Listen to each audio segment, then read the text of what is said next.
Hey nerds, has this ever happened to you?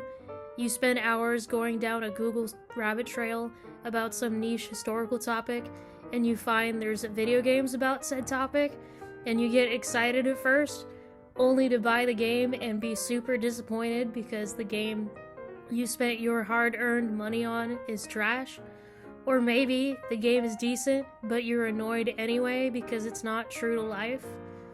Today I thought it would be fun to rate every video game I've played as a kid and more recent games that I've played. Starting with, in no particular order, Call of Duty Big Red 1.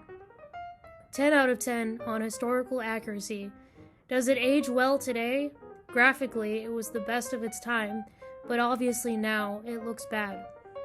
I haven't played it since I was a kid, but from what I remember, it was really fun. It covered an often overlooked part of the Second World War, Canadian infantrymen and the French resistance fighters. I give it a solid A tier. Call of Duty World War II 2017 was not very good. It was better than older Call of Duties graphically, but the plot was bad and the gaming mechanics felt backward. F tier. Call of Duty World at War is still one of my favorite games.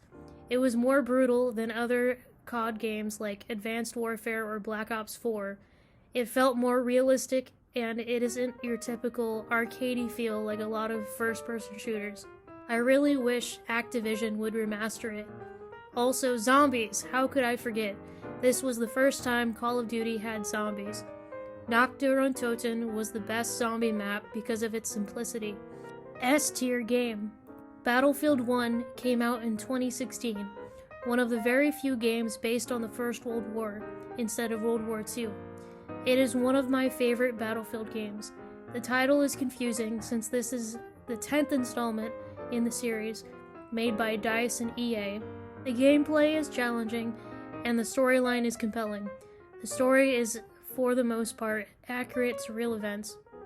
Multiplayer is where the weapons and small arms get into fictional territory. They use a lot of prototype weapons that were not used very often in the real First World War, but it is still very entertaining. B tier. Battlefield 2042 is an interesting game since it combines previous titles in the Battlefield series with a new game set in the future. The gameplay is fun and adds to the previous installments. With multiplayer, you can enter any vehicle and propel from any aircraft. This isn't new to the Battlefield games, but it is nice to have the same mechanics that work in older games by EA and DICE. It's not bad, but it's not amazing either. C tier. Next game is Medal of Honor Airborne. The gameplay was decent for its time. The story was very educational.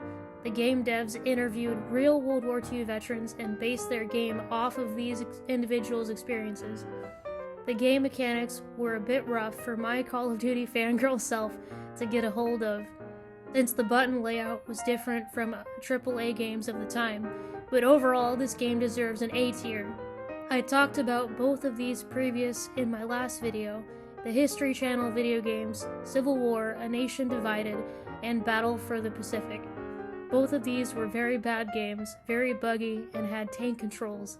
D tier. Battlefield 5. I enjoyed this game, but I can see why it gets so much hate. The initial trailer for it was strange, to say the least, but if you play it now, you wouldn't have seen any of the footage in the first trailer. The gameplay is fun overall, and the multiplayer is still very popular to this day. The storyline is interesting. I especially like the chapter about the tank commander. The character creation within the multiplayer is silly and not accurate to real life, but it's a video game. You're meant to have fun and not read a textbook. B tier. I hope you enjoyed this video. All of it is my personal opinion. You're welcome to agree or disagree. What are your favorite first-person shooter games? Thank you for watching, and my name is Abby. Have a great day.